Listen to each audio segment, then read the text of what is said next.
नमस्कार दोस्तों, मैं हूं doctor Aditi from doctor Sachin Mittal advance dentistry. अगर आपने रिसेंटली कोई और ओरल सर्जरी की ट्रीटमेंट ली है, जैसे कि दांत निकलवाना, इम्प्लांट लगवाना इत्यादि, तो उसके बाद कुछ आफ्टर केयर बहुत ज़रूरी है ताकि आपकी रिकवरी जल्दी हो सके। तो आज मैं आपको इस वीडियो में कुछ important post surgery care tips दूंगी। तो चलिए शुरू करते हैं।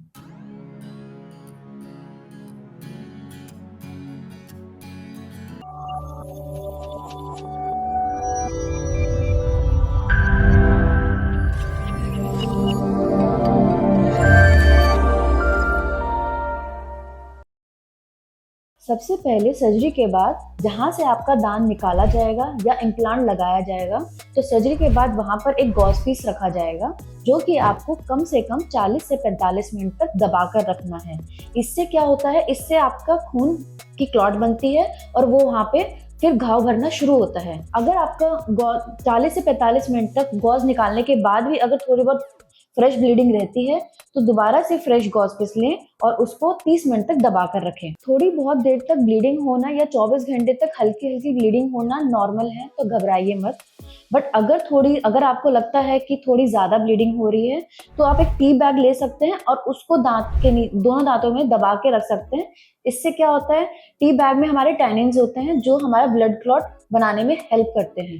तो आप आधे घंटे तक वो भी दबा के रख सकते हैं। अगर उससे भी ज़्यादा ब्लीडिंग होती है तो आप बेझिझक डॉक्टर के पास आके दिखा सकते हैं। तो कुछ और इंस्ट्रक्शंस हमारे ये हैं। पहली बात, हमें थूकना नहीं है 24 घंटे तक।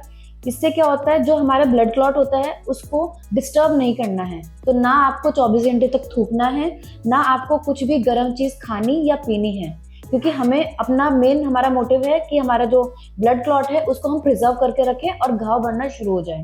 अगर आप थूकते हैं या गर्म पानी पीते हैं या लेते हैं तो उससे क्लॉट पिघल जाता है और वो निकल जाता है। सर्जरी के बाद सूजन या स्वेलिंग आना आम है, तो इसमें भी आपको घबराने की कोई बात नहीं है। आप क्या करना, अगर सूजन आ रही है तो 24 घंटे तक हर 15-20 मिनट में आइस पैक लेके बाहर की तरफ से ठंडी सिकाई करनी है।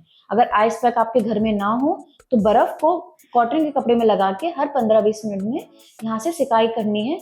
बट आपको ध्यान देना है कि कोई गर्म सिकाई नहीं करनी है, सिर्फ ठंडे की सिकाई करनी है। तो अभी तक हमने दर्द कैसे कंट्रोल करना है या ब्लीडिंग कैसे कंट्रोल करनी है वो हमने पढ़ा, और हमने अपनी स्वेलिंग के बारे में किया। दर्द के लिए हम आपको दर्द की दवा समय समय पर प्रिस्क्राइब करेंगे, जिससे आपको दर्द से भी राहत मिलती रहेगी। अब हम जानते हैं कि अब हमें खाने पीने में क्या ध्यान देना है। 24 घंटे तक हमें सॉफ्ट डाइट लेनी है, ठंडा और नरम खाना खाना है, जिस तरह से आपने इलाज कराया है उसकी दूसरी तरफ से, ताकि आपको वहाँ पे घाव भरने में आसानी रहे। तो आपको ठंडा खाना है और नरम खाना है, जैसे कि आपने चावल खा लिए, दाल खा ली, दलिया खा लिया, ठंडा करके हलवा खा लिया, दही खा ली, दूध और चाय गर्म नहीं खाना और पीना है। अब आप जानेंगे कि हमें सफाई कैसे रखनी है, हम ब्रश कर सकते हैं कि नहीं कर सकते हैं।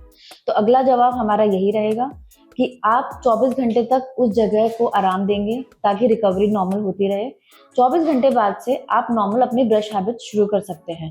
जैसे आज मैंने आपको 12 बजे आपका इलाज किया है, तो कल दोपहर के 12 बजे के बाद आप धीरे धीरे एक बार ब्रश कर लें, नहीं तो फिर सुबह शाम आप शुरू कर सकते हैं।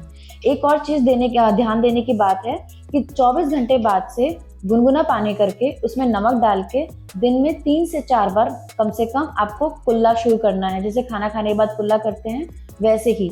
उससे क्या होता है, आपके मसूड़े और घाव भरने में सहायता मिलेगी। ऐसी और इन्फॉर्मेटिव वीडियोस के लिए हमारे चैनल को सब्सक्राइब करें और लाइक करें। Take care and keep smiling.